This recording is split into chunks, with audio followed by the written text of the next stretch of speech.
Donc, bonjour à tous, merci de votre présence. Je suis Madame Julien, je suis responsable sur le CFA Sainte-Marie à Bagnols-sur-Cèze des BTS métiers de l'eau et des BTS pilotage au procédé. Je suis aussi formatrice en mathématiques sur ces BTS. Monsieur Hillenbaum qui va se présenter. Donc, bonjour à tous, je suis responsable du BTS métier de la chimie par la voie d'alternance au CFA Sainte-Marie et actuellement je suis prof de chimie. Je m'occupe aussi, je l'ai précisé, du BTS métier de la chimie par la voie scolaire.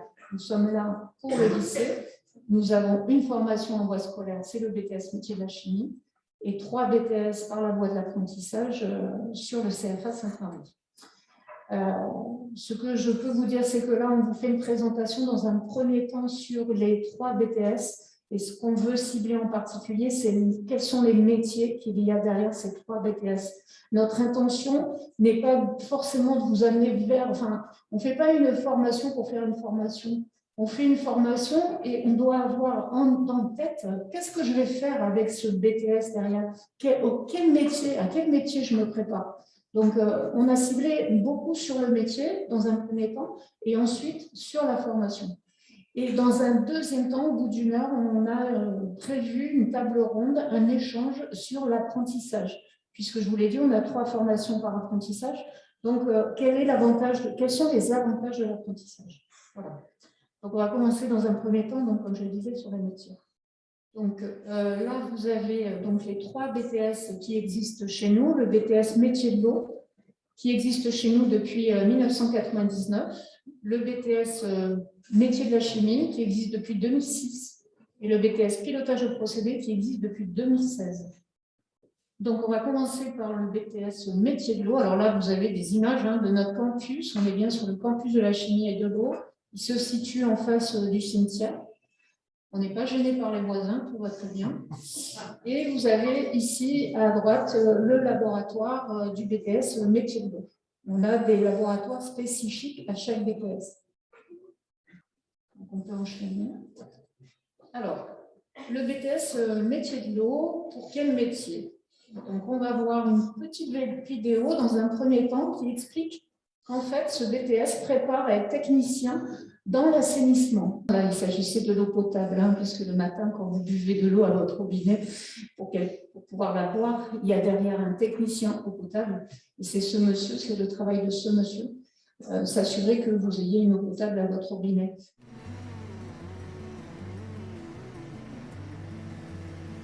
Pour mon métier, il faut d'abord avoir un peu d'autonomie, parce qu'on travaille seul. Un minimum de connaissances chimiques pour tout ce qui est traitement de l'eau. Il est bon aussi de connaître le réseau pour savoir exactement les tenants et aboutissants de l'eau qu'on produit. Ensuite, un minimum de connaissances informatiques pour le rapatriement de données au niveau des services concernés. Les différents enjeux qu'on peut rencontrer, c'est déjà fournir de l'eau de bonne qualité aux abonnés. Pour éviter toute contamination extérieure, ça peut être pollution, ça peut être au niveau bactérien.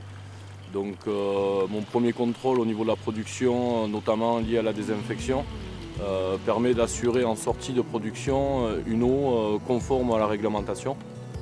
Après on est assujetti également à des contrôles divers de différentes agences, notamment l'ARS, l'Agence régionale de santé.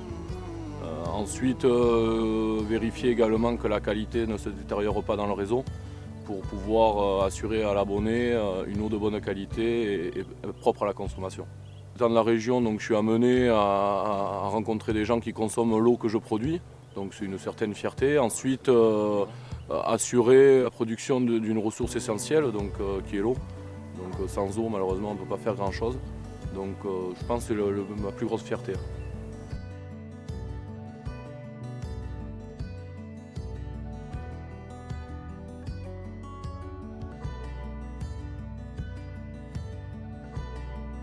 Vous avez pu voir que ces métiers s'adressent particulièrement à des gens qui aiment être sur le terrain. Nos techniciens en métier de l'eau en formation ne sont pas dans un laboratoire, ils vont de station en station. Il faut aimer bouger, il faut aimer être sur le terrain pour s'engager dans cette formation.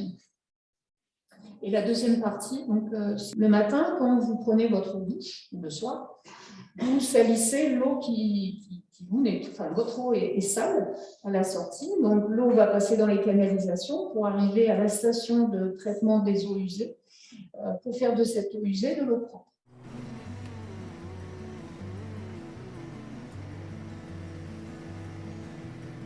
Pour mon métier, il faut de l'autonomie, beaucoup, parce qu'on travaille seul. Le sens de la responsabilité, du devoir, de réserve, parce qu'on peut être amené à discuter avec des élus, entre autres. Sens de l'organisation du travail et aussi un petit peu de management. L'eau va entrer dans la station d'épuration, donc elle arrive complètement chargée. Elle va passer par une première phase, donc ça s'appelle le dégrillage. On va lui arrêter les déchets les plus grossiers. Donc suite à ça, elle va arriver sur le bassin où on est, le bassin de traitement proprement parlé, donc ce que nous on appelle bassin d'aération. Donc là, il va y avoir un système d'aération pour les bactéries, donc c'est vivant, on travaille avec de la matière vivante. Donc là, le traitement va se faire.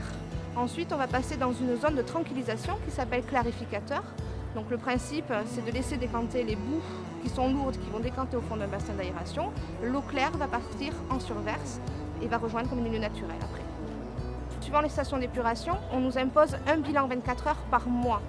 Donc une fois par mois, la cellule autocontrôle vient faire les prélèvements, vient rechercher les prélèvements pour faire les analyses au laboratoire. Donc soit ils les font eux-mêmes, soit ils les envoient au laboratoire départemental.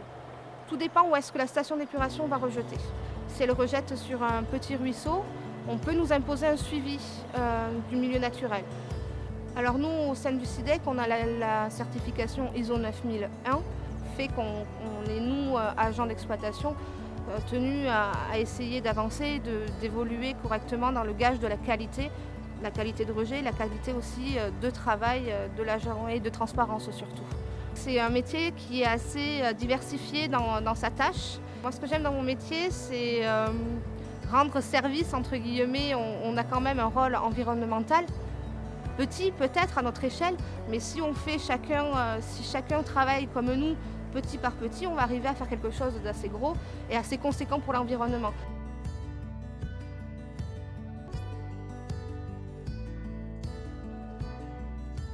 Voilà, vous avez compris que ce BTS métier de l'eau, c'est un BTS si vous voulez travailler pour la ressource, la préservation de la ressource.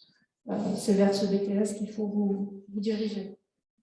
Donc, à côté de ces deux gros axes des métiers, on couvre d'autres métiers.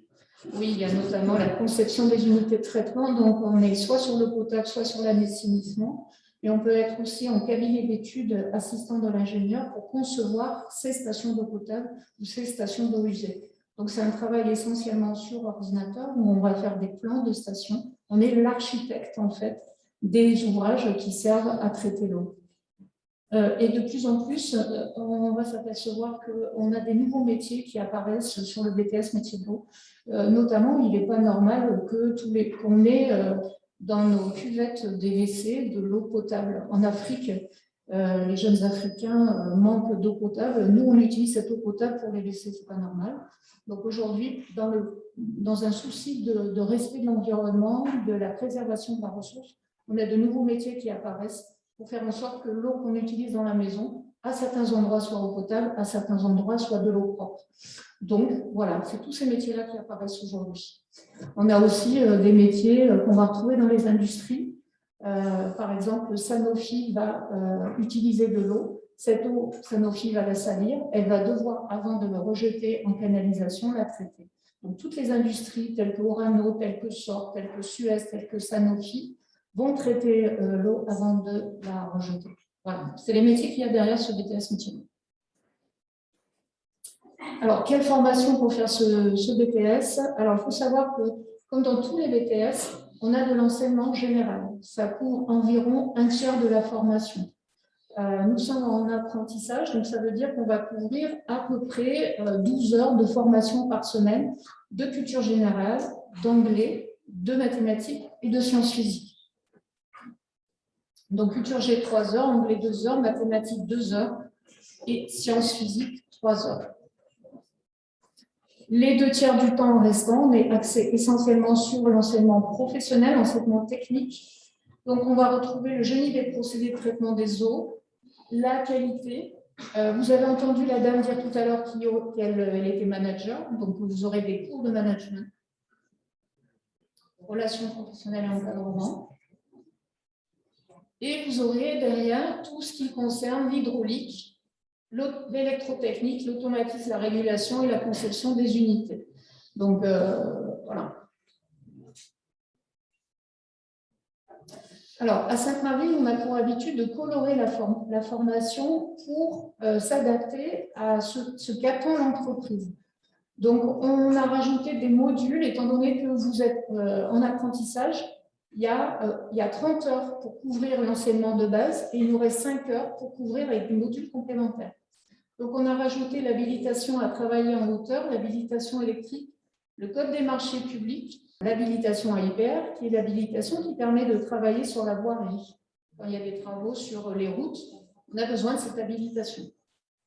Donc, ensuite, on a bien sûr des partenaires. Alors, sachez que trouver un contrat, ce n'est pas un souci quand on vient à Sainte-Marie pour le BTS métier de l'eau. J'ai tous les ans beaucoup plus de contrats que de candidats. En fait, les jeunes ne connaissent pas les BTS aujourd'hui, vous connaîtrez quels sont les métiers qu'il y a derrière ce BTS, mais les jeunes ne connaissent pas, donc il y a peu de postulants. Donc, ce qui fait que les contrats, j'en ai toujours beaucoup plus. Alors, je suis sur des petits effectifs. On est à 12 élèves par classe. Nos principaux partenaires, c'est Suez, c'est SOR. Si vous venez à la journée porte ouverte, vous verrez qu'il y a Suez qui sera présent. Alors, pourquoi sont-ils présents? Eh bien, puisqu'il y a peu de jeunes qui sont formés, ils trouvent peu de personnel qualifié sur le marché de l'emploi. Donc, il faut savoir que d'ici 2025, il faudra 6 000 techniciens métiers de l'eau en France qualifiés. Tous les ans, on a une société qui s'appelle Aquatech, une société québécoise qui vient recruter nos jeunes directement. Donc là, ils sont venus en septembre et ils ont rencontré nos jeunes de terminale. En janvier, ils passent les entretiens et ils auront leur contrat de travail s'ils veulent partir travailler au Québec dès le mois de janvier, alors qu'ils n'ont pas encore obtenu leur diplôme. Donc, c'est pour vous dire combien ce BTS métier de l'eau est recherché sur le marché de l'emploi. Je n'ai aucun jeune sans travail aujourd'hui. Ils sont tous techniciens avec des qualifications et un travail très intéressant. Alors, il y a ces compagnies fermières, SOR, Suez, syndicats, mais il y a aussi toutes les petites entreprises, comme je vous le disais tout à l'heure, qui travaillent sur l'eau. Donc, on va trouver des laboratoires, des industriels, on va trouver des constructeurs de stations d'épuration, les constructeurs de piscines, de fourrage et les fournisseurs de matériel pour l'eau. Alors, l'examen au BTS métier de l'eau, vous avez ici l'examen, on ne va pas aller dans le détail, mais sachez qu'on a quand même 3 épreuves en contrôle en cours de formation, c'est-à-dire que ce sont vos enseignants qui vous évaluent pendant les 2 ans de formation. Et puis, on a pas mal d'oral. Ça se passe assez bien. Et l'année dernière, on a eu 100% de réussite. Et on est toujours entre 90 et 100%. Alors, on enchaîne avec le pilotage procédé. Le pilotage procédé, c'est un diplôme qui est nouveau, qui a été créé en 2016 à la demande des industriels. Alors, il faut savoir que sur ce BTS-là, on est sur de la chimie, toujours de la chimie, mais à grosse échelle. Quand vous travaillez chez Sanofi, eh bien, il faut mettre dans des réacteurs des molécules pour pouvoir en faire un médicament. Donc, au lieu d'avoir un bécher, vous avez un réacteur. Au bout de la chaîne, on aura un technicien chimiste qui, lui, analysera le médicament qui a été fabriqué. Mais avant, on a besoin d'un technicien procédé. Donc, ce diplôme n'existait pas. Il a été créé à la demande des industriels.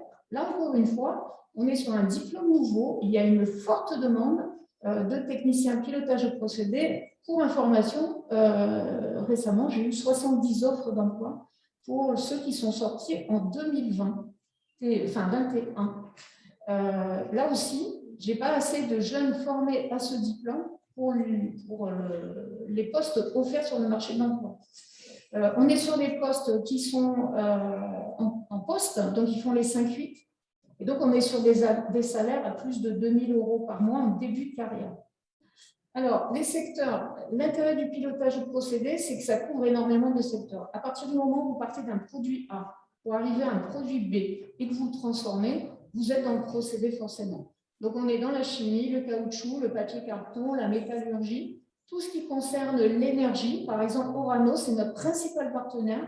En terminale, cette année, on a 19 contrats, dont 14 de chez Orano.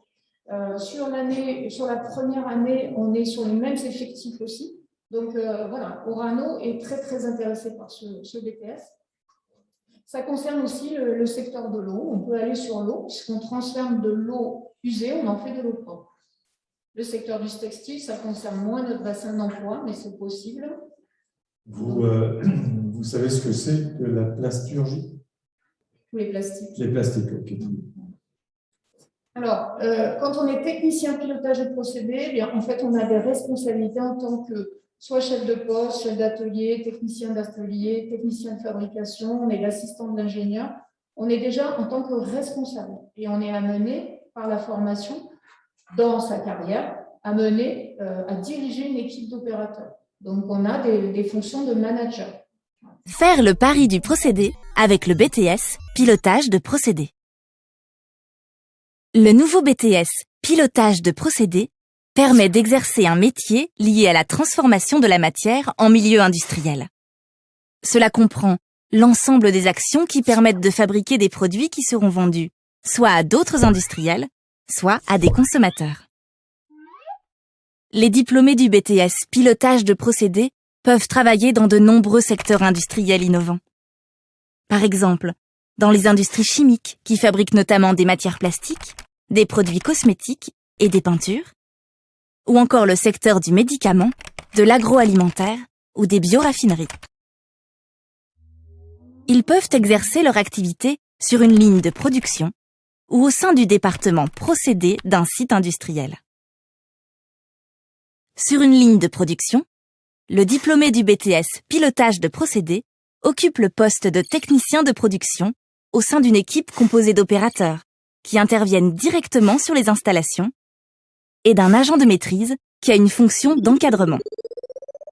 Le technicien de production pilote une installation depuis la salle de contrôle où il peut visualiser et contrôler la production. Il vérifie que tout fonctionne et peut, si besoin, ajuster les paramètres. Par exemple, augmenter la température d'un mélange en respectant la procédure.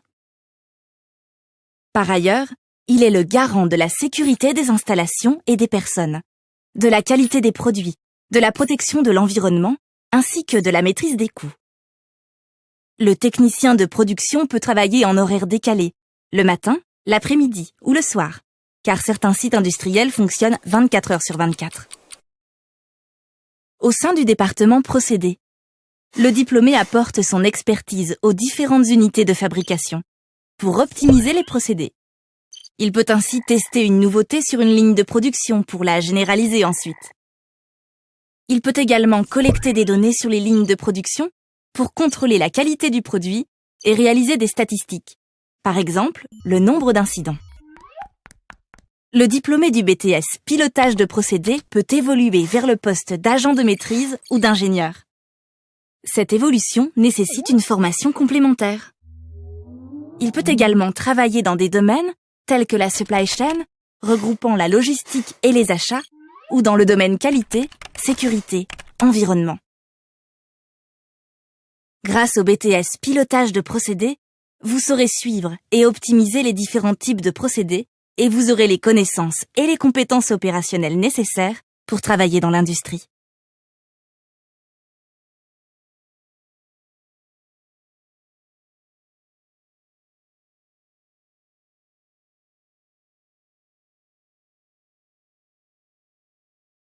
Est-ce que vous avez compris sur à quoi mener le BTS pilotage de procédés? Vous avez compris? Alors, la formation. Alors, comme pour le BTS métier de l'eau, on a un tiers d'enseignement général. Donc, on a la culture générale, l'anglais, les maths et les sciences physiques. Encore une fois, pour à peu près une douzaine d'heures de formation. Et puis derrière, on a la formation de l'enseignement technique, où là, on va retrouver tout ce qui concerne les futures tâches du technicien pilotage de procédés. Donc, on va avoir tout ce qui concerne le processus de transformation, les opérations unitaires, la généralité sur la matière, donc c'est là où on utilise de la chimie, les opérations unitaires, les processus de transformation, le pilotage, parce que le pilotage, c'est bien ça, hein, c'est piloter une installation pour transformer.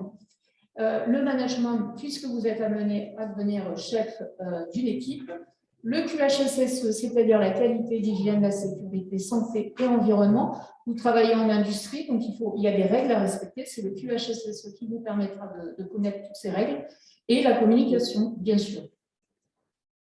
Alors, nous avons coloré notre BTS pilotage et procédés en fonction du bassin d'emploi. Notre principal partenaire, c'est Orano. Donc, Orano nous a demandé de colorer la formation, donc on a rajouté des modules. Donc, on a rajouté des choses sur la radioactivité, l'organisation de la sûreté, le cycle du combustible, l'automatisme, la régulation, l'électrotechnique. Et on est en partenariat avec l'INSTN, qui est le centre de formation de Marcoule, en fait. On a rajouté un module de radioprotection. Nos élèves en terminale vont faire des TP à l'INSTN. Donc, ce qui fait qu'en fait, 3/4 de nos contrats à pourvoir sont chez Orano Melox ou Orano Tricastin. Voilà. Donc, on a à peu près tous les ans une petite quinzaine de contrats à pourvoir.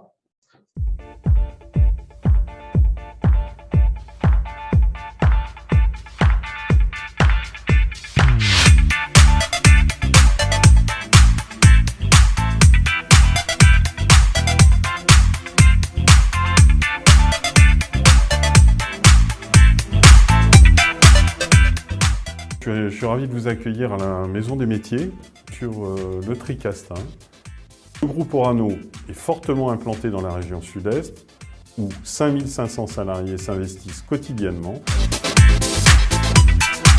Un groupe industriel français dans le secteur nucléaire à l'international. Orano est un acteur essentiel de la filière nucléaire. Des activités minières au recyclage, en passant par la transformation de l'uranium, Orano fournit des prestations innovantes et à forte valeur ajoutée aux électriciens du monde entier. Orano, c'est 254 métiers au sein d'une filière attractive au cœur des enjeux énergétiques. Nous recrutons prioritairement dans 4 domaines: la production-exploitation, la maintenance, le démantèlement et la radioprotection. Nous accompagnons des femmes, des hommes, de niveau technicien à ingénieur, grâce à des parcours d'intégration et de formation tout au long de leur vie professionnelle. Je ne peux pas vous parler d'Orano sans vous parler de notre politique d'alternance. Au périmètre de la région sud-est, nous accueillons plus de 200 alternants et une quarantaine de stagiaires chaque année. C'est une véritable expérience professionnelle, un vrai job, valorisable en tant que tel. 1 an, 2 ans, 3 ans pour certains. Rejoindre Orano, c'est accéder à la 3e filière industrielle française où l'innovation est partout, avec 50 ans d'expertise industrielle. À la fois au cœur des territoires et ouvert sur le monde. Nous exploitons et développons des technologies de pointe et explorons de nouvelles opportunités de croissance. Intégrer Orano, c'est rejoindre 16 000 collaborateurs, des femmes, des hommes, passionnés pour ce qu'ils entreprennent, engagés pour le climat, qui contribuent à produire au quotidien une électricité bas carbone, fiable et compétitive.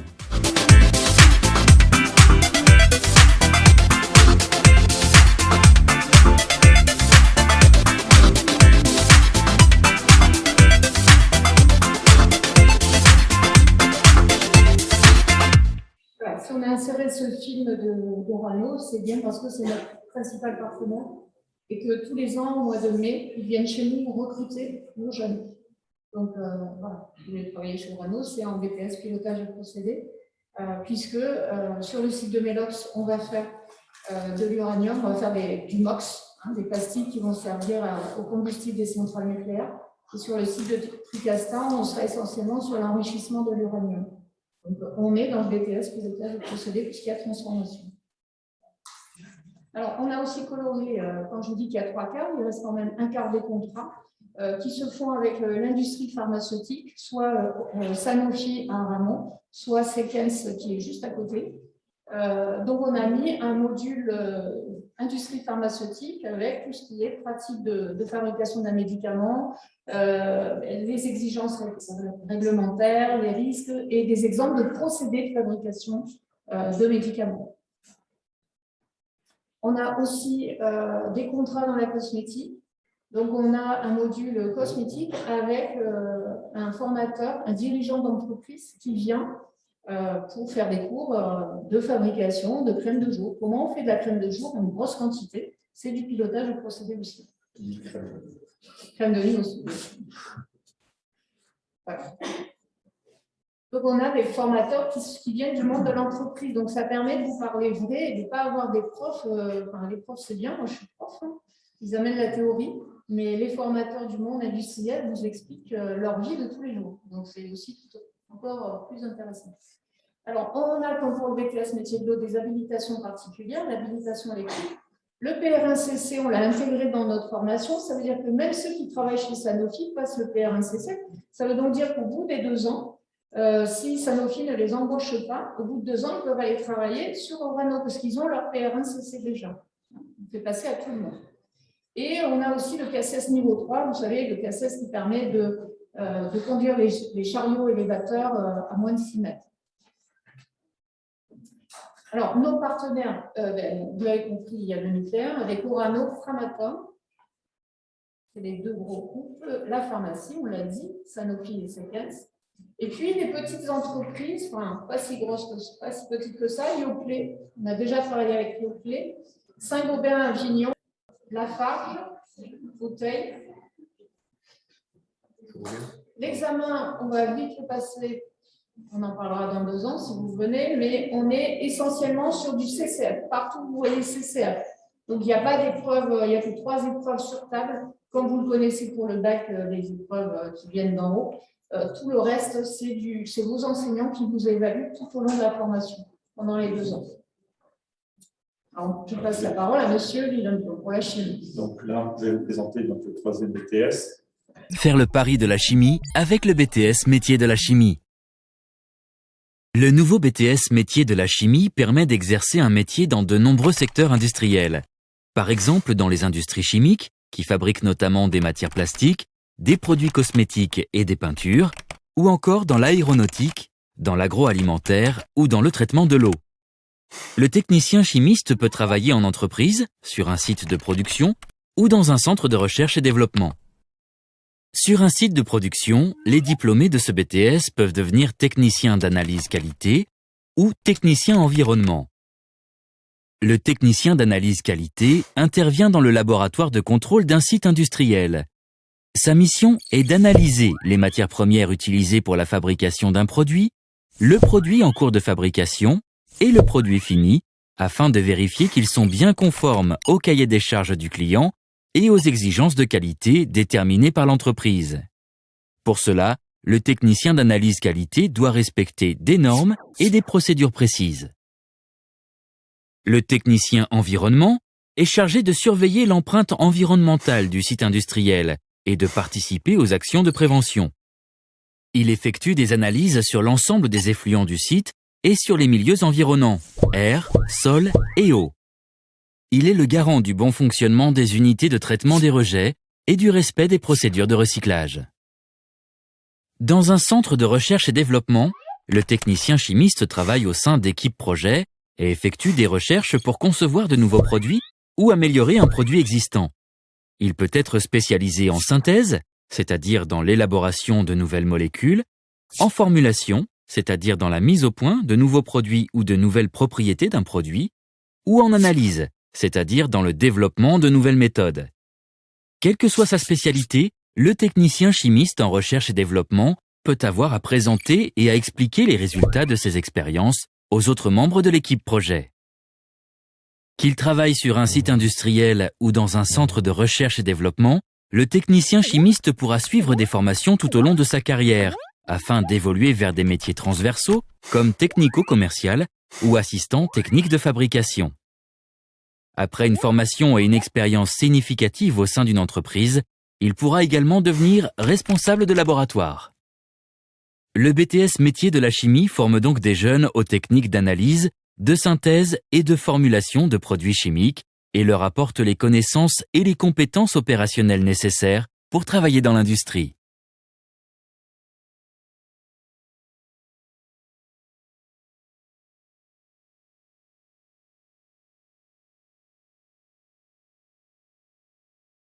Donc le BTS métier de la chimie, donc qui forme principalement au métier de technicien d'analyse et de contrôle qualité.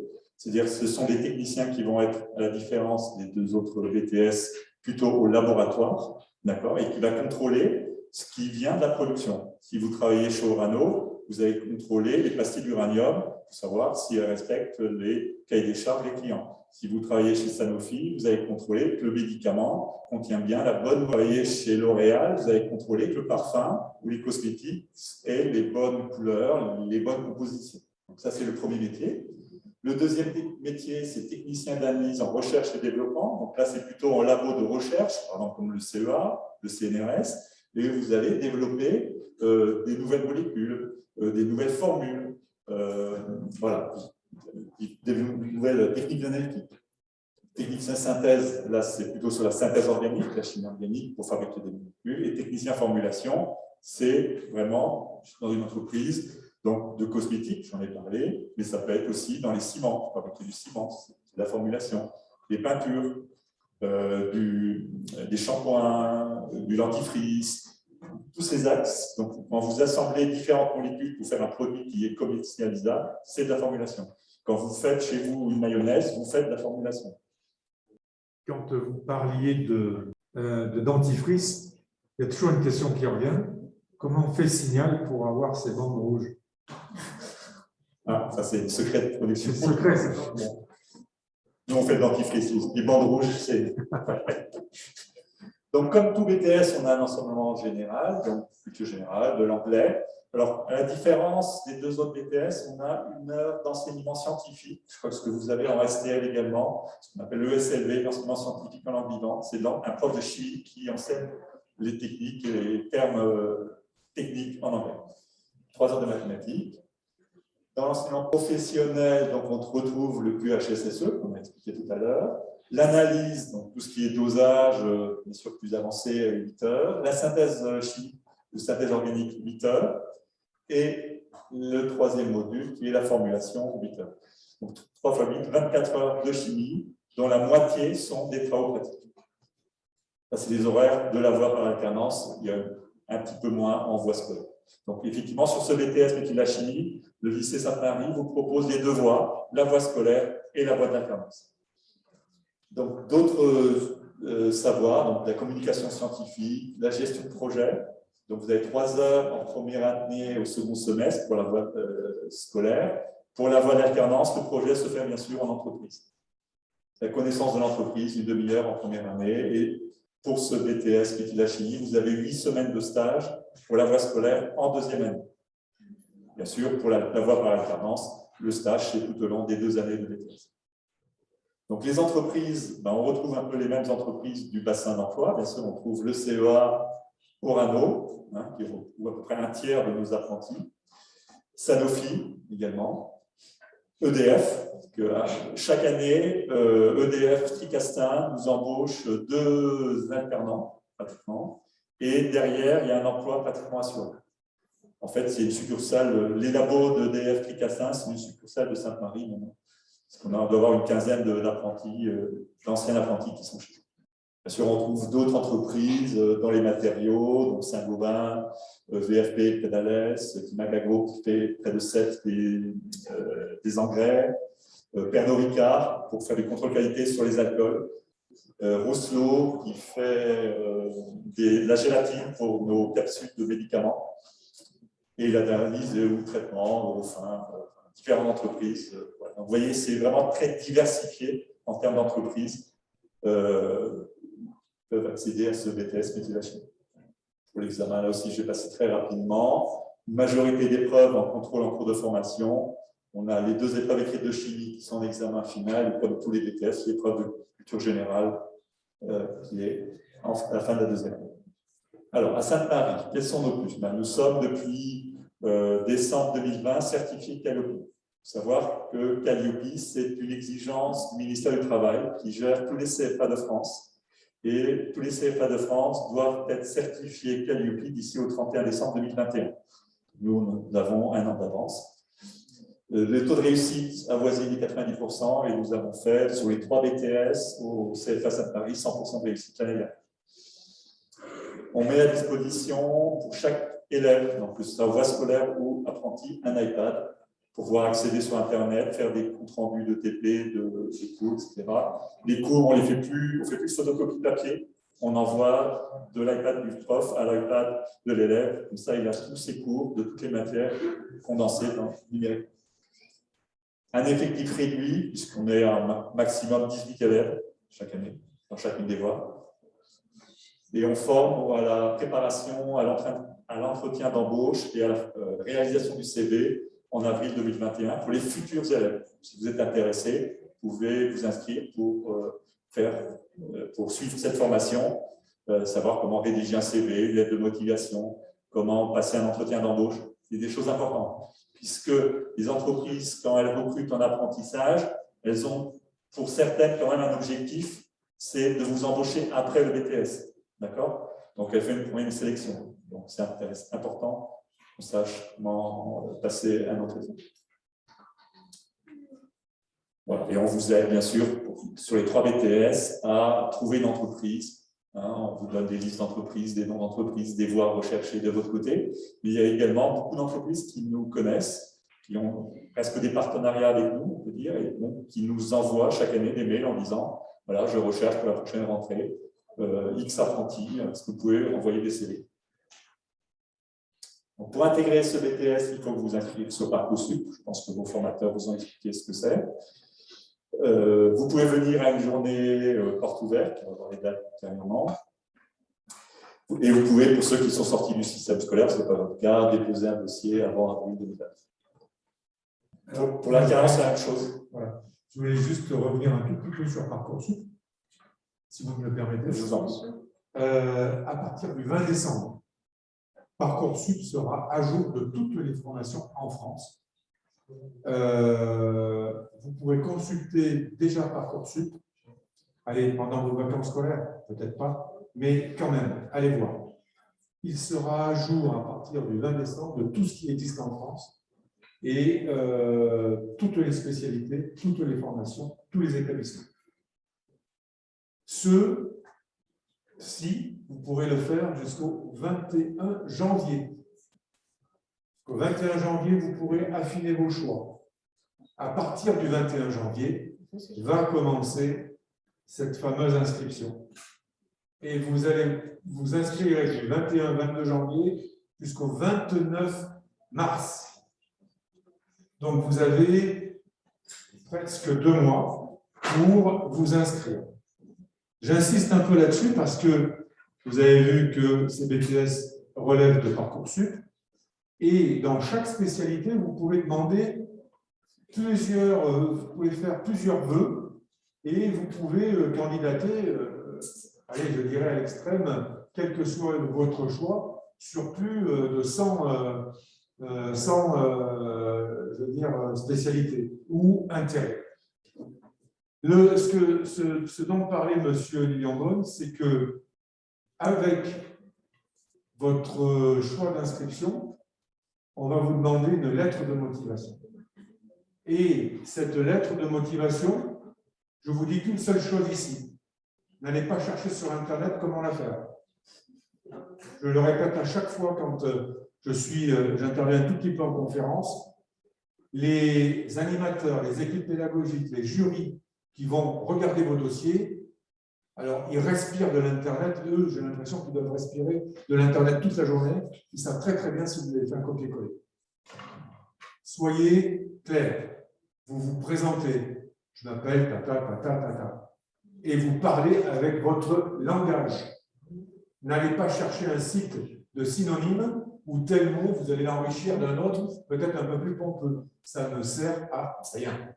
Dans votre lettre de motivation, vous stipulez votre intérêt pour la formation que vous avez choisie et vous vous présentez, mais simplement. N'allez pas chercher, comme on dit, midi à 14h, ça ne sert à rien. Et soyez vraiment honnête. Alors, bien entendu, votre lettre, elle peut être type pour des formations similaires, en changeant ce qu'il faut changer, bien entendu. Mais voilà, je voulais insister surtout sur ce sujet-là, parce que on vous voit de loin quand vous avez fait des copier-coller. À partir du 29 mars, minuit 00, terminé. Les vœux doivent être déposés et faits. Au-delà, vous ne pourrez plus revenir en arrière. Donc, je vous conseille, bien sûr, pour certains des BTS, n'excluez pas les buts. Vous savez ce que c'est? Voilà, donc les bachelors universitaires de technologie qui ont remplacé les DUT. N'excluez pas aussi tout type de formation, parce que vous ne pourrez pas revenir en arrière.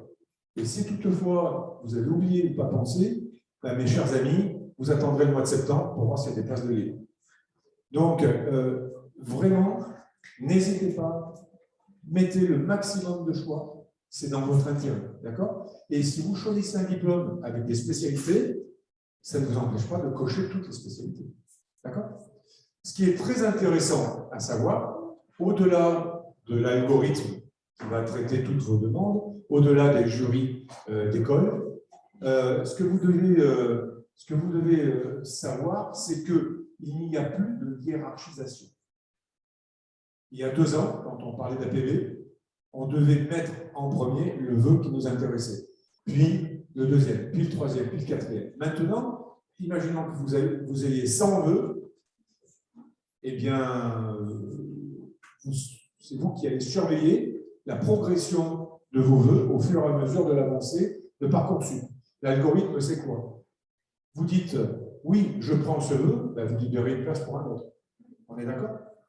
Mais vous pourrez bien entendu choisir qu'un seul vœu. Par contre, vous avez la possibilité de dire, oui, mais. Le oui, mais, c'est j'attends encore un peu. Je ne suis pas pressé. J'ai le temps de me voir progresser, peut-être dans d'autres diplômes où je suis en liste d'attente. Donc, voilà, c'est une procédure qu'il faut avoir en tête. Je sais que c'est un petit peu perturbant à partir du moment où vous suivez votre enseignement, mais il n'empêche que c'est de cette manière-là que vous devez procéder. Nous sommes d'accord? Parfait. Je vous redonne la parole. Oui, je vais rajouter une chose. Sur Parcoursup, en fait, vous avez la partie voie scolaire, vous avez jusqu'au 22 mars pour faire des vœux. Et la voie d'apprentissage, en fait, vous avez jusqu'à la fin de l'année 2021 pour faire des vœux. Par contre, un bon conseil, vous voulez par exemple faire le BTS métier de l'eau au CFA Sainte-Marie, où on n'a que l'apprentissage. Je vous conseille vivement de faire aussi un vœu en BTS métier de l'eau, mais par la voie scolaire. Pourquoi? Si vous ne trouvez pas d'entreprise pour vous accueillir et que vous voulez faire le BTS métier de l'eau, vous n'avez fait du vœu que dans l'apprentissage, vous ne pourrez pas faire le BTS métier de l'eau parce que vous n'aurez pas fait de vœu par la voie scolaire si vous n'avez pas d'entreprise.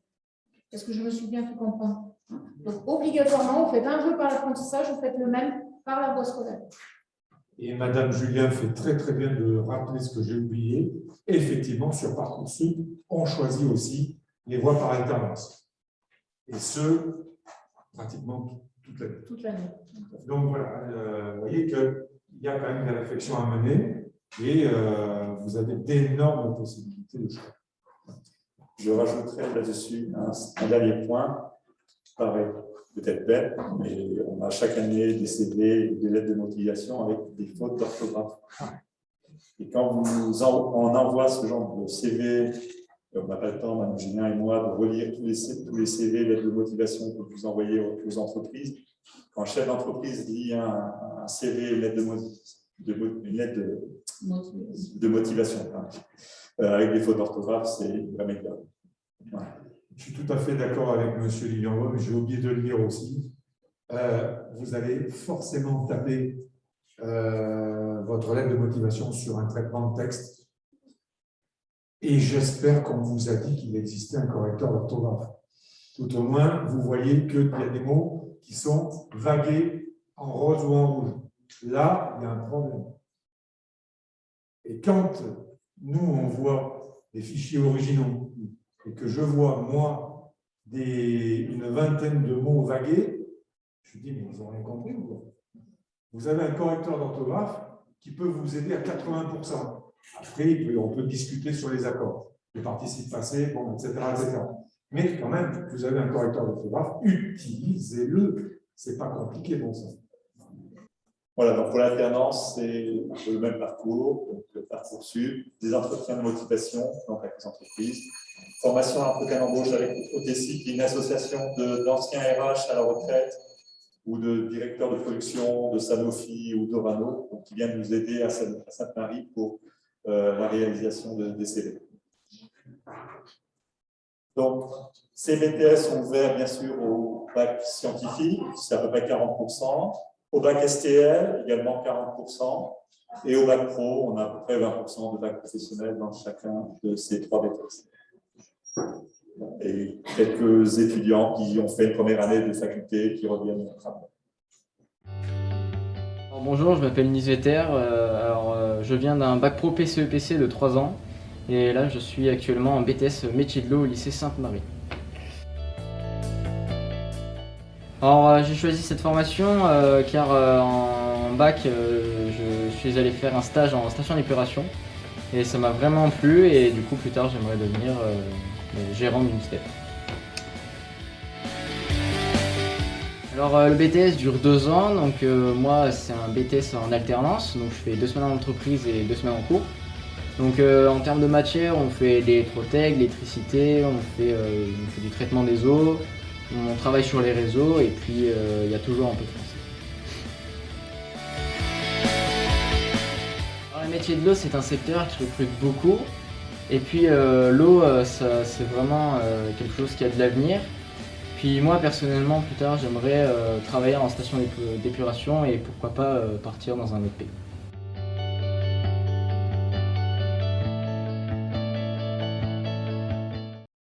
Donc pour nous rencontrer, si vous voulez noter les journées portes ouvertes, les matinées portes ouvertes, donc le 22 janvier et le 12 mars. Donc là, vous viendrez, vous rencontrerez nos élèves et nos formateurs. On vous demandera vos coordonnées, puis après on vous contactera pour la formation du CV, de la lettre de motivation, et ensuite vous aurez votre entretien de motivation avec l'un de nous deux. Voilà. On va parler dans la deuxième partie, la partie plutôt alternance. Puisqu'on est entre nous, est-ce que vous avez des questions? Pour les alternances, par exemple, si je fais un stage dans une entreprise scientifique, oui. Est-ce que c'est possible? Alors, polyscientifique, on n'a jamais eu de jeunes qui aujourd'hui soient en alternance à la police scientifique, tout simplement, donc on intègre la police scientifique après un concours. Par contre, il est vrai qu'avec un BTS métier de la chimie, je me suis encore renseignée la semaine dernière. Il faut savoir que le concours pour entrer à l'école de police scientifique au niveau bac a été fermé depuis quelques années, mais il est ouvert au bac plus 2 avec un BTS chimiste. Donc, vous pouvez intégrer la police scientifique. Voilà, faire l'alternance est compliqué parce que c'est l'État et les contrats d'alternance dans les entreprises d'État, c'est 1 an, voire 2 ans avant qu'on peut planifier. Si vous avez une entrée, pourquoi pas, ça ne dit pas que ce n'est pas possible, mais je pense que ça va être difficile. On n'a jamais eu le cas, c'est présent. Mais effectivement, après, pour y rentrer, le BTS métier de la chimie est une des voies possibles pour y rentrer. Vous avez une connaissance particulière? Quand je dis connaissance, une personnalité, une personne qui pourrait vous aider dans cette démarche? Non, pas vrai. Une idée comme ça. Ok. D'autres questions sur Allez, les il y a informations? un cas particulier, si vous voulez, profitez-en. Vraiment, là, vous vous rendez compte, vous êtes 6 et vous avez 2 profs. Donc, c'est quand même pas mal. Hein. J'aimerais bien avoir des cours comme ça avec 2 profs à 6. Hein. C'est génial. Bon, alors donc, là, je crois que vous avez compris. Monsieur Lilian-Bob, vous voulez dire quelque chose? Oui, simplement, nos rythmes d'alternance au lycée Sainte-Marie, donc sur le BTS métier de l'eau et métier de la chimie, c'est une alternance 15 jours, 15 jours, 15 jours en formation, suivi de 15 jours d'entreprise pendant les 2 années. Et pour le BTS pilotage de procédés, c'est une alternance de 4 semaines, puisque en production, les entreprises travaillent essentiellement en 5-8. Je ne sais pas si quand je parle de 5-8, c'est-à-dire il y a une équipe de matin, une équipe d'après-midi et une équipe de nuit. D'accord? Des postes. Des postes, voilà, tout à fait. Et donc, pour que nos apprentis soient toujours dans la même équipe et postés, il faut qu'il y ait une alternance un peu plus grande, de manière à ce qu'ils soient toujours dans la même équipe et que quand ils retournent en entreprise, ils ne soient pas sur les 4 jours où les autres sont. sont en congé. Voilà, quand on parle de 5, c'est qu'il y a forcément une semaine de congé. Celui qui était venu peut passer le matin, la semaine suivante, puis après l'après-midi, etc., etc. C'est un rythme de ce type-là. C'est ce qui explique aussi les salaires de nos apprentis, hein, qui sont de l'ordre de 2 000 €, puisqu'ils ont les primes de nuit, les primes de week-end et tout ça. C'est pendant de nombreuses années ce qui était attrayant au niveau des centrales nucléaires. C'est vrai que les gens postés, en vrai, il faut vraiment avoir un rythme aussi particulier, parce que certains peuvent opter aussi à ne faire que des nuits, et ça arrange parfois. Oui, là, c'est pas le ça cas, arrange mais- parfois, mais voilà, après, il faut gérer sa fatigue, il faut gérer son sommeil, mais certains ont opté pour ça parce qu'ils ont un objectif de vie qui est différent, comme peut-être en même temps construire sa maison. Nos apprentis aujourd'hui font 4 matinées, 4 après-midi, 4 nuits, 4 jours de repos. Alors, l'alternance, il faut bien expliquer que c'est le même diplôme. Ce n'est pas un diplôme au rabais, c'est le même diplôme, les mêmes examens que la voie scolaire. D'accord, les mêmes épreuves. Il n'y a pas de différence. Je passe peut-être. Oui. Donc, quelques avantages et inconvénients de l'alternance. Donc, donner un sens à sa formation. C'est sûr que là, vous allez mettre en pratique tout de suite en entreprise ce que vous avez appris en formation. Donc, une vraie expérience professionnelle. Sur le CV, ça ne sera pas un stage. C'est considérer ces 2 années d'alternance par les entreprises qui vont vous recruter derrière comme une expérience professionnelle. Et ce que je peux dire aujourd'hui, c'est que les entreprises préfèrent recruter un élève qui est passé par la voie de l'alternance parce qu'il a la connaissance du monde de l'entreprise, il a la connaissance des codes de l'entreprise, qu'un élève qui est passé par la voie scolaire. Moi, je dirais que la voie scolaire, elle est faite, et encore c'est en train de changer, plus pour, si vous voulez, continuer vos études. Quand on est en voie scolaire, la logique, c'est de continuer ses études plus facilement. Ouais. Mais encore, Ça, c'est en train de changer. Sur les BTS métiers de la chimie que je pilote, la promo 2021, il y a eu 50% de mes apprentis qui ont continué leurs études, 50% des apprentis qui sont allés travailler. Et ceux qui souhaitaient travailler ont tous trouvé un emploi. Dans le domaine. Dans le domaine de la chimie. Alors, par exemple, le BTS chimie qui existe à Sainte-Marie, en formation initiale et en formation alternée. Oui. Est-ce que vous avez une petite statistique sur quelques années concernant la réussite à l'examen et de ces gens-là? À 1-2% près, c'est la même chose. C'est la même équipe qui enseigne. Donc, on n'a pas de différence en termes de réussite. Mais je dirais que sur la voie scolaire, les élèves, la différence, il y a 2 tiers qui poursuivent et 1 tiers qui cherchent du travail, alors qu'en voie de l'alternance, on est plutôt à 50-50. Est-ce que derrière les BTS, certains partent en licence pro? Alors, dans les poursuites d'études, après ces BTS, on a toute la gamme des possibilités. On a chaque année des élèves qui rentrent en école d'ingénieur sur dossier. Il faut savoir qu'il existe des écoles d'ingénieurs en alternance. L'ISTP de Saint-Étienne, qui est une école des mines, on a 4 ou 5 apprentis déjà qui sont allés, ou apprentis ou voies scolaires, qui sont allés dans cette école après le BTS. D'accord? Bien sûr, ce sont les meilleurs. Oui, il faut être élèves, les 2-3 premiers de la promo. Après, il y a effectivement la licence professionnelle. Là, vous allez vous spécialiser. Par exemple, en BTS métier de l'eau, vous allez vous spécialiser sur la gestion d'une station d'épuration. En BTS métier de la chimie, vous allez vous spécialiser en cosmétique ou en chimie analytique, en analyse, en pilotage de procédés. On est soit sur l'ingénierie de procédés, donc on va aller un peu plus loin, soit sur le QHSSE. Voilà. On se spécialise en licence pro. Donc la licence professionnelle, là, on devient national. On n'a pas dans la région de licence professionnelle. Il y en a, il existe quelques-unes, mais il faut penser à l'ouverture à l'Europe et moins en France. Voilà. C'est vrai qu'en licence pro, on peut en trouver sur Nîmes. Bagnoles, on a eu. C'est vraiment pour le traitement des matériaux en milieu contraint. Mais je pense aussi aux IUT qui proposent propose aussi des licences professionnelles, entre autres l'UT 2000, qui est très particulier sur les études sur les matériaux. Donc le lien peut se faire facilement. Pour le voie scolaire, certains intègrent, encore une fois les meilleurs, la classe ATS. Alors la classe d'ATS, c'est une classe d'adaptation aux techniciens supérieurs. Il y en a une par département. Dans le département du Gard, c'est Emmanuel Bazou qui a cette classe. Et donc, c'est comme une classe préparatoire à l'école d'ingénieurs. Donc, elle vous prépare à intégrer l'école d'ingénieurs.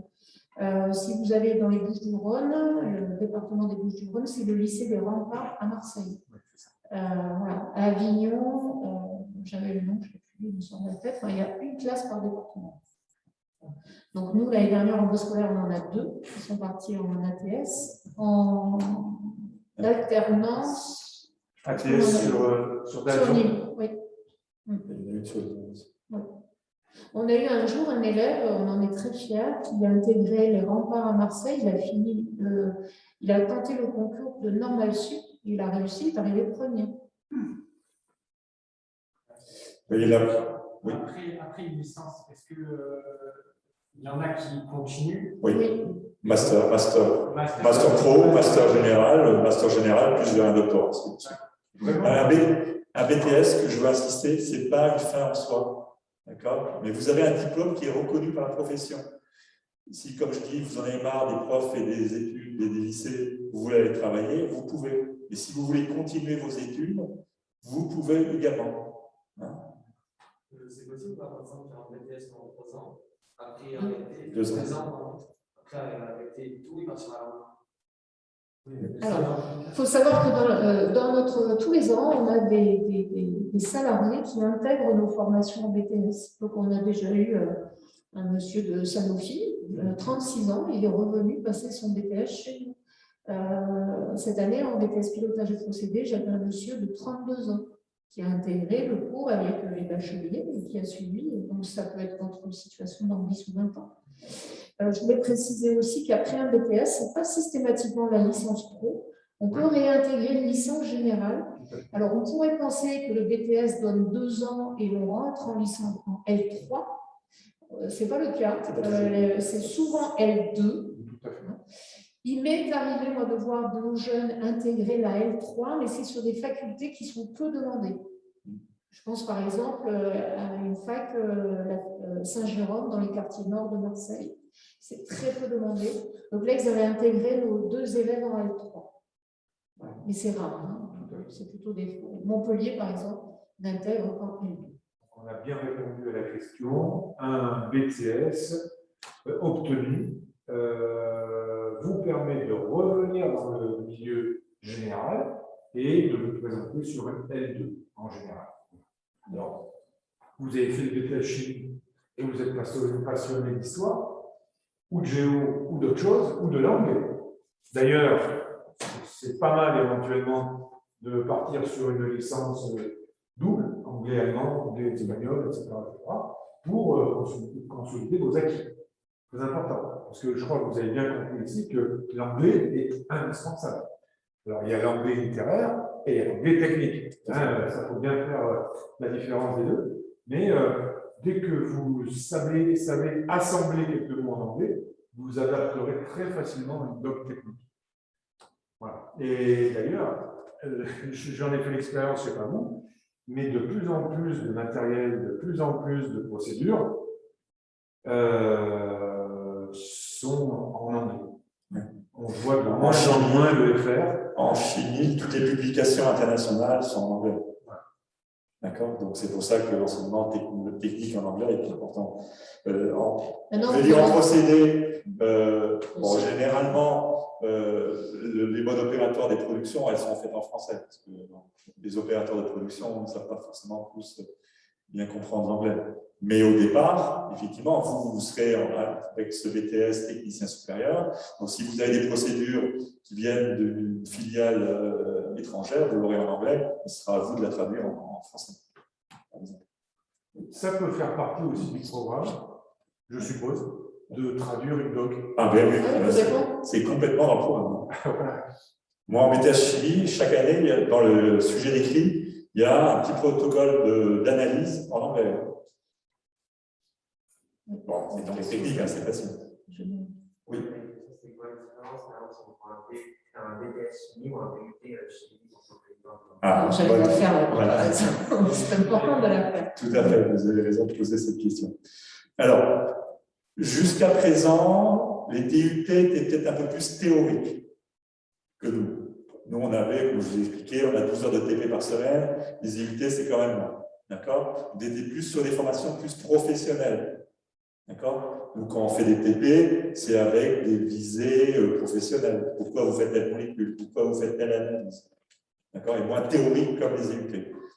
Maintenant, les IUT sont passés en BUT, donc en Bachelor universitaire de technologie, donc en 3 ans. Ça donne l'équivalence d'une licence pro. Donc, en fait, si vous continuez après le BTS 1 an de plus, vous aurez la même chose qu'un BUT. Et je pense que c'est plus théorique. Et voilà, ça sera plus théorique. Ça reste plus théorique. Attention aussi au type de but que vous pouvez éventuellement choisir. Et oui, il y a celle de Montpellier, effectivement, celle de Sète. Mais nous, on a aussi chaque année des élèves qui reviennent de ces DUT à l'époque, n'importe quoi qui sont sortis, qui ont passé une année catastrophique parce que ils sont 100 dans l'amphi, le prof il vient, bonjour, il fait son cours et au revoir, il a fini, et puis débrouillez-vous, quoi.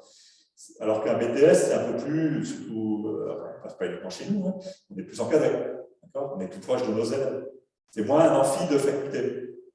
Puisque les BTS sont intégrés dans des lycées. Oui. D'ailleurs, je crois qu'il y a cette chaleur au niveau du BTS. C'est une famille, en fait. On se retrouve avec une famille, comme à la maison. Et je crois que de plus en plus, moi, j'ai ressenti des profs quand même, qui sont très proches de leurs élèves et qui, effectivement, raisonnent comme des papas et des mamans, parfois, parce qu'il y a besoin de coconner, de rassurer, il y a aussi ça, d'accompagner. Parce que c'est pas évident quand même, voilà. Nous, ce qu'on a vu aussi, c'est depuis 2 ans avec le Covid, on a vu beaucoup de jeunes revenir parce qu'en fac, ils n'avaient que des cours virtuels.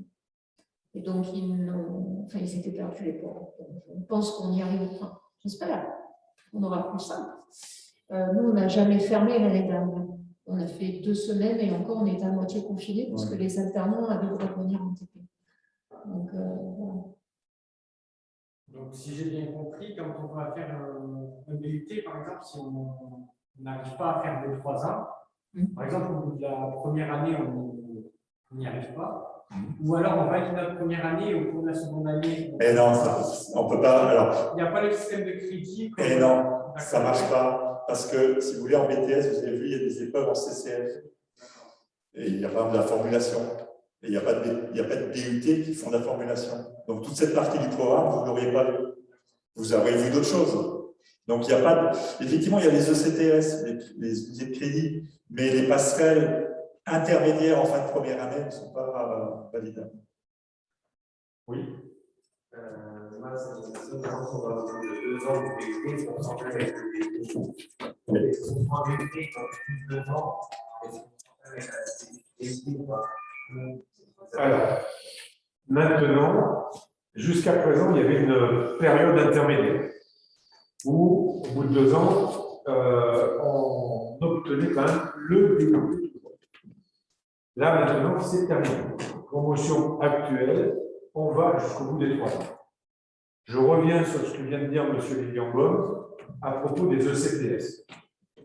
Pour valider, si vous partez sur un but, pour valider votre but, il vous faudra 180 ECTS. C'est-à-dire que chaque semestre, c'est 30 ECTS. Donc, 60 par année, 3 fois 6, 18. Voilà. Ce n'est pas du tout le même fonctionnement pour les ECTS, bien entendu.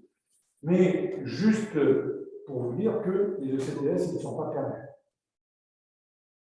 Vous pouvez valider 1 semestre, 2 semestres, 3 semestres, et avoir peut-être un souci au 4e, puis se dire, j'ai envie de faire autre chose. Mais vos ECTS, ils ne sont pas perdus, vous les avez dans votre poche. Donc, vous avez quand même, malgré tout, des points qui ont été acquis et qui peuvent peut-être nous permettre. Et après, on y perd forcément si on repart sur un BTS. Ces ECTS ne nous servent plus à rien parce qu'en fait, on repart sur le début. En théorie, il ne vous sert à rien si vous revenez en BTS. Après, dans ta culture personnelle, dans tes notions personnelles, tu auras tu peux te servir ça comme une remise à niveau, on va dire. Voilà. Hein. C'est souvent le cas parce que des élèves qui ont fait une première année DUT qui reviennent chez nous, généralement, ils finissent premiers de nos promos. Oui, souvent. Et puis, si c'est par la voie d'apprentissage, les RH ont quelqu'un qui a 1 an de plus, donc plus de maturité, et donc plus facilement recruté. Ça fait aussi la différence.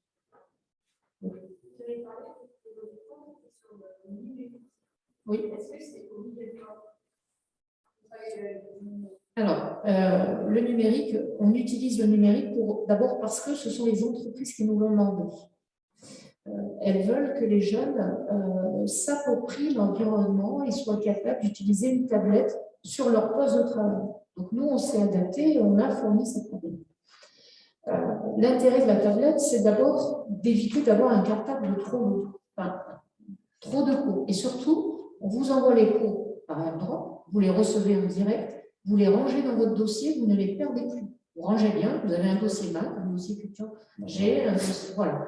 Vous avez différents dossiers et vous avez tous vos cours là-dessus. Donc vous ne les perdez plus. Donc, depuis, c'est extraordinaire. Maintenant, si vous voulez un dossier papier, on peut faire aussi. C'est un beau cas par cas. Maintenant, moi, je suis enseignante en mathématiques. J'envoie ma fiche d'exo, mais l'élève, il le fait sur son papier. Ensuite, quand je veux faire la correction au tableau, l'élève prend la photo de sa copie et je rétroprojette la correction de l'élève. Donc moi, je n'écris plus mes corrections, mais je vais aller chercher parmi mes élèves les bonnes corrections et les mauvaises, parce qu'on apprend de ces erreurs. Donc c'est parfois intéressant pour les élèves. En fait, on compare ça à un coffre-fort. Vous avez quelque part un coffre-fort qui contient tous vos cours, tous vos contrôles. Et ensuite, on utilise aussi de la pédagogie attractive. Donc, Socrative, Carotte, ce sont des QCM qu'on fait en direct pour vérifier où en est l'élève de l'acquisition de telle ou telle savoir. Ludopédagogie, on fait des petits quiz très rapides, c'est le premier qui répond le plus rapidement. Voilà. On essaie d'être ça a quelques petites choses en plus. Alors, maintenant, on ne peut pas que ça freine. Si vous avez peur un peu de cet outil informatique, il ne faut pas que ça soit un frein. Mais de toute façon, dans votre future vie professionnelle, quel que soit le parcours que vous prendrez, à un moment, vous allez être devant cet outil, il faudra le maîtriser. Par exemple, on fait chaque année une réunion avec les tuteurs de nos apprentis. Et il y a 2-3 ans, ils nous ont dit apprenez-leur à utiliser Word, Excel de manière professionnelle. D'accord ? Donc, la première semaine de formation, généralement, on fait des petites formations un peu plus poussées sur Word et sur Excel. Sachez de toutes les façons que quand vous maîtriserez entre 3 et 5% de Word, d'Excel et d'Access, vous serez très bon. Parce que ce sont tellement des usines à gaz, ces logiciels-là, que l'un peut faire ce que l'autre peut faire aussi. Donc, sachez, il ne faut pas vous buter dessus. Sachez que quand vous arriverez à 5% d'acquisition, déjà vous serez assez solide et vous maîtriserez beaucoup de choses. D'accord? On ne va pas parler de tableau dynamique, etc. C'est pas le moment. Mais voilà. Je ne sais plus ce que je voulais dire. Ah oui, parmi vous 6, vous prenez tous le cas? Tous. Vous habitez à combien de kilomètres? Dans les alentours, donc il n'y a pas de souci. Bon, sachez que ce soit Sainte-Marie, le quart aussi, ça n'a aucun problème. Mais j'ai quand même une question parce que j'ai quelqu'un qui m'a posé une question venant d'assez loin. Est-ce que vous avez des conventions avec peut-être l'office des HLM ou des résidences pour éventuellement proposer des hébergements, des studios, proposer des adresses? Alors, c'est ce qu'on a. On a des familles qui accueillent. On a des familles qui accueillent, on a des personnes qui régulièrement louent leur petit studio qu'ils ont à côté, qui louent à l'occasion de l'été en tant que gîte et qui louent à nos étudiants de septembre à juin. C'est très pratique. Après, en tant qu'apprenti, vous avez le droit aux aides au logement. Donc, si vous avez sur Bagnoles, c'est aussi peut-être une différence entre BUT et notre BTS. Notre BTS, c'est à Bagnoles-sur-Cèze. Les prix des logements sont différents de ceux de Montpellier et de Sèvres. En fait, c'est peser dans la balance. Mais un petit studio sur Bagnoles-sur-Cèze, on est à 300, 350 €.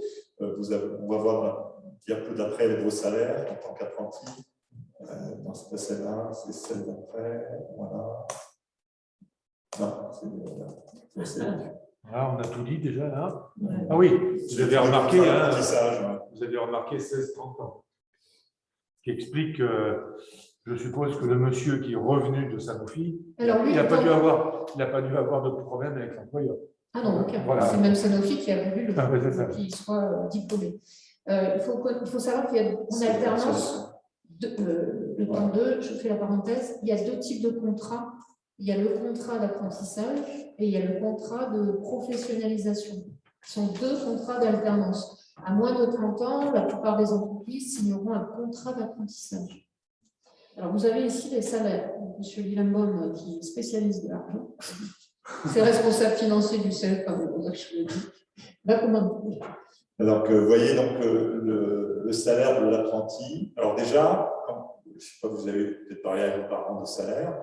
Vous savez que sur un salaire, on a des charges salariales. Donc, il y a le brut, et derrière, notre patron, il ôte 25% à peu près du salaire pour payer la sécurité sociale, la retraite, etc.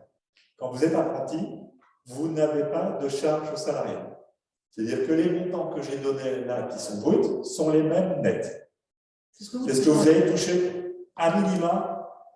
Je vais vous expliquer pourquoi, sur votre compte en banque à la fin de chaque mois. Donc, vous voyez, ça dépend de l'âge. Je pense que vous allez tous avoir 18 ans l'année prochaine. Donc, on commence en première année à 683 €. C'était 50 centimes. Si vous passez en deuxième année, vous passez à 810 €. Vous voyez écrit 40%. C'est 40% du SMIC. D'accord. C'est pour ça que ça évolue. Et si vous passez les 21 ans, vous passerez en deuxième année, 969. Sur les BTS pilotage de procédés, la différence, c'est qu'on va rajouter la prime de poste, les primes de week-end, etc. C'est pour ça qu'ils arrivent à 2000, donc presque 2000 par mois. Oui. Oui, ou pour des formations, quand vous êtes dans une école d'ingénieur, par exemple, qui dure sur 3 ans, ou sur les BUT sur 3 ans. Et si un élève, malheureusement, au bout de 2 ans, n'a pas son diplôme et qu'il demande à son entreprise de pouvoir redoubler, hein, c'est ce qui peut se faire, eh bien dans ce cas-là, il passera. Là, il y a une réflexion qui est intéressante. Vous avez parlé de redoublement. Vous avez connu, dans les formations BTS, des redoublements. Oui. Vous les avez, il y a chaque année gardés. Oui. C'est-à-dire que nous, quand un élève n'a pas son BTS, tout dépend de la moyenne qu'il a à l'examen. S'il a 3 de moyenne à l'examen, c'est-à-dire c'est pas en une année de plus que tu vas passer de 3 à 10. D'accord, on est d'accord. Bon. Par contre, s'il a 8,5, 9, d'accord, ben là, on peut, avec l'entreprise, négocier un redoublement qui est dans 90% des bénéficiaires. C'est-à-dire l'élève qui redouble à son BTS au bout de 3 ans. Pour l'entreprise, c'est intéressant. Elle a quelqu'un qui est performant puisqu'il a été dans son entreprise pendant 2 ans. Elle n'a plus à le former, il est formé pour elle. Il a juste à valider des épreuves. Et ça, c'est le pourcentage qu'on met là, ce n'est pas forcément le pourcentage du SMIC. Ça peut être le pourcentage du salaire minimum conventionnel dans l'entreprise. Le SMIC est à 1500 et des poussières € brut. D'accord. Si l'entreprise dit, moi dans l'entreprise, mon salaire minimum c'est 1650, eh ben, ce sera le pourcentage calculé sur les 1650, pas sur le SMIC. Donc, c'est le montant minimum que vous allez toucher. Dans les grands groupes, ça peut être plus. En plus, vous avez dans les grands groupes des primes d'intéressement chaque année, comme les salariés. Vous êtes sous statut salarié, donc vous bénéficiez, comme tout salarié, de la sécurité sociale, de la prise en charge d'une partie de la mutuelle complémentaire par le patron, et du CSE de l'entreprise, et vous cotisez pour votre retraite. Je sais que c'est pas quelque chose que vous pensez maintenant, mais à nos âges, on y pense. Et c'est important de savoir qu'à 18 ans, vous cotisez déjà pour votre retraite. Oui. Ça n'a rien à voir avec le salaire d'alternant, mais est-ce que vous faites des journées d'immersion? Oui. Oui, tout à fait. Donc là, il faudrait venir le voir et puis qu'on voit ensemble comment quelle journée vous intéresse. Voilà. Alors, il faut savoir que pour ce genre d'action, vous avez droit à 5 jours par an. Par exemple, au lycée, vous avez droit à 5 jours par an. Vous êtes autorisé 5 fois à faire une immersion d'une journée. Donc, il faut le savoir. C'est une convention qui est signée entre l'établissement d'origine et l'établissement d'accueil. Donc, ça, bien entendu. Et je crois que, en téléphonant au secrétariat. Non, on a déjà fixé des journées. On a même un flyer là-dessus. Je ne sais pas si on l'a pris. Mais vous venez à la première matinée porte ouverte le 22 janvier. Vous nous appelez, on peut vous donner notre numéro et on proposera des dates. Ils sont fixés déjà dans les 3 BTS. Alors, on vous fait participer au TP, les cours d'enseignement général. Vous savez ce que c'est qu'un cours d'enseignement général?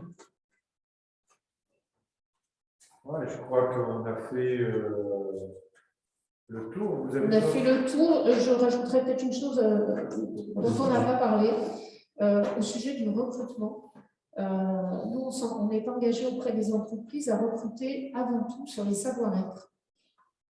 C'est-à-dire qu'on préfère un élève à 10-11 de moyenne, avec, sur ses bulletins, écrit, a fait des efforts tout au long de l'année, est présent, n'est pas en retard. Quelqu'un qui a les bons savoir-être, à quelqu'un qui a 15 de moyenne, avec de mauvais savoir-être. Si c'est pour recruter quelqu'un qui ne fait pas d'efforts, même s'il a de bons résultats, ça ne nous intéresse pas. Parce qu'en entreprise, il n'aura pas les bons savoir-être. Aujourd'hui, les entreprises disent, avec de bons savoir-être, on sait former les jeunes, mais il nous les faut. Donc nous, c'est notre critère de recrutement. Il faut savoir aussi que nos jeunes sont évalués pendant les 2 ans sur ces savoir-être, et donc sur les bulletins apparaissent une note des savoir-être.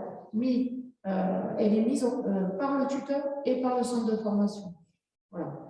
Ce qui permet ensuite, au bout des 2 ans, si vous avez un savoir-être à 18, 19 ou 20, vous montrez ça à l'entreprise, l'entreprise dira « Ah ben si vous avez 18, 19, 20, ça veut dire que vous êtes, je peux vous embaucher, il n'y a aucun souci. » Il faut savoir que quand une entreprise va recruter, elle pose une offre d'emploi, elle cherche technicien supérieur en chimie, je pense que c'est exemple, ils vont recevoir, je ne sais pas, une centaine de CV, beaucoup plus. Après, qu'est-ce qui va faire la différence? C'est le savoir. Quand vous parlez d'une embauche, c'est un CDI ou un CDI? Oui. CDI. Oui, mais là, c'est pas... Alors, attention, oui. Il y a des CDI, BTS, mais ce n'est pas la majorité. Moi, je retrouve au CEA, EDF, chez Orano, des anciens stagiaires, des anciens élèves en alternance qui deviennent tuteurs de mes élèves. Ils ont une période, on va dire, ça dépend les années, mais de 2-3 ans, avec des petits contrats, des CDD, des remplacements. Et au bout d'un moment donné, il y a un poste qui se libère, et les entreprises vont dire, bah, tiens, celui-là, il a fait l'effort pendant 2-3 ans de venir chez nous, des contrats pas forcément stables, et donc je vais l'embaucher. Mais il y a du travail dans les entreprises du secteur local, Orano, pour nos 3 BTS, Alors, CEA. Je vais parler d'un de mes jeunes. Il était en bac pro PCEPC, procédé de la chimie de l'eau et des papiers cartons chez nous. Il a intégré le BTS pilotage de procédé qu'il a eu au mois de juin. Au mois de septembre, l'ARH d'Orano m'appelle, Madame Julien, j'ai besoin de plusieurs. Donc, je lui fais passer le CV de ce jeune en particulier. Ils l'ont pris en CDD. Au départ, c'était pour 4 mois. Au bout de 8 jours, ils ont vu qu'il était tellement bien qu'ils l'ont embauché en CDI. Voilà, savoir-être, nickel. Vous avez la 3e ligne dont il faut bien se rendre compte. Là, vous avez vu vacances scolaires et congés. Voilà, vous êtes, vous, sur un rythme d'environ 16 semaines. Voilà, en alternance, vous avez compris, vous êtes traité comme tout samedi. Vous avez le droit à 5 semaines de congé par an. Peut-être même pas toujours d'affilée à voir. C'est par rapport à l'exigence de l'autre. Mais c'est une différence quand même. Vous avez un salaire d'un côté. Alors, ce qui veut dire que vous n'avez pas le même statut. Oui. En voie scolaire, on est étudiant, on peut toucher les bourses. Mais en voie d'alternance, vous êtes salarié, vous ne pouvez pas toucher les bourses. Qu'est-ce qu'il y a d'autre? La différence, c'est aussi peut-être sur le travail. Oui. On vous demande, étant donné que vous êtes en alternance, vous n'avez pas autant de cours que ceux qui sont par la voie scolaire, donc on va demander un travail plus conséquent à la maison. Donc le travail est plus intense à la maison par la voie scolaire.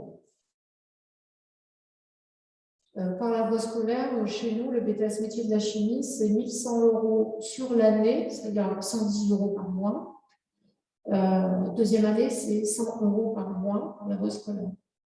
Alors, vous voyez que c'est 0 pour l'alternance. Parce que c'est l'entreprise qui paye la formation, qui paye le CFA. Vous ne payez rien. Ce qu'on vous dit là, ce n'est pas uniquement valable chez nous, c'est valable pour toutes les formations d'alternance, dans n'importe quel établissement. Il faut bien vous dire aussi que si le LPP Sainte-Marie propose et travaille avec Parcoursup, c'est que l'établissement a suivi tel détail. Et ce qui explique que les coûts des formations sont quand même relativement très abordables. Plus qu'abordables. J'ose pas parler de prix dans certaines organismes purement privés. Je ne suis pas là pour dire que ce sont meilleurs, bons ou moins bons, mais les prix, ce n'est pas du tout la même chose. Je vais voir si on a autre chose derrière. On a juste les journées portes ouvertes sur Chérémy. Voilà, ok, c'est très bien. Oui, donc de venir aux journées portes ouvertes permet en quelque sorte, d'abord de visiter nos locaux et de voir que nos équipements sont de qualité. La preuve en est, c'est qu'on a des entreprises qui nous demandent des projets, de travailler sur certains projets. Donc on développe des projets pour les entreprises. Et puis vous rencontrerez nos jeunes. Et ensuite, vous aurez un premier contact pour qu'on puisse vous rencontrer individuellement. C'est comme une première préinscription en fait. C'est sûr, parfois, on disait Parcoursup, quand on voit nos candidats sur Parcoursup sont venus aux matinées portes ouvertes, on se dit celui-là est peut-être un peu plus intéressé, celui-là qui s'est juste inscrit en, vous disiez, 95e choix sur Internet. Alors, moi, juste quand même pour vous repréciser, quand vous irez aux portes ouvertes, le pôle technique, vous connaissez la gare de la Ligne 16 ? La voiture est verte, vous avez un petit passage sous la voie. Vous prenez ce petit passage et voilà. Le pôle est à 100 mètres. Hein. C'est vraiment pas très pratique. Si vous voulez effectivement suivre un TP cette année, c'est volontiers comme vous les accueillons. Ça vous donnera peut-être des idées en disant ça me plaît, simplement bien. Si vous hésitez entre 2 BTS ou entre les 3, vous arrivez à faire un choix. Est-ce qu'on a fait le tour? Ouais. Plus de questions? Ça vous va comme ça? Donc, je les remercie parce qu'on a eu un super échange. Oui. C'est très agréable d'avoir. Les questions étaient pertinentes. Ouais. Et moi, je vous en remercie aussi.